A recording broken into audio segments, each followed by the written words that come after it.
Sa videong ito na kinuhanan ko sa Barangay Triangulo dito sa Naga, umalingaw-ngaw ang sigaw ng mga residenteng nagpapasaklolo.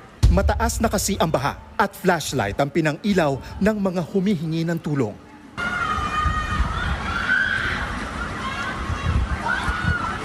Patuloy ang ulan kaya patuloy rin ang pagtaas ng baha. Naabutan pa ng aming team ang abot bewang na baha sa Ninoy at Cory Avenue. May mga nakita pa kaming lumulusong.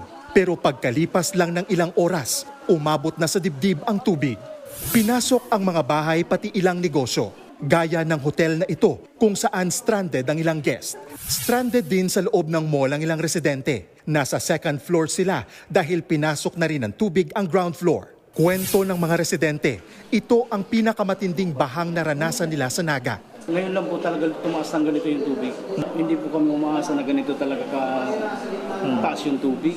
Sa tagal ko pong naninirahan po dito sa Naga, ito talaga po yung pinaka-worst na experience po. Kaninang umaga, mas naging malinaw ang lawak ng baha. Halos abuti ng tubig ang Jesse M. Robredo Coliseum na isa sa pinakamalaking evacuation center sa Naga.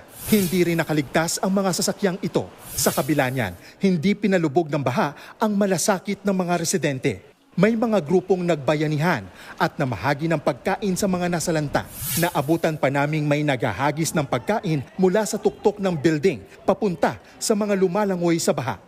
Nagbabalita mula sa Frontline. Gio Robles, News 5. Mga kapatid, Cheryl Cosim po, huwag maging huli at maging una sa lahat sa balitaan. Para sa tuloy-tuloy na talakayang sa Frontline, mag-follow at mag-subscribe sa social media pages ng News 5.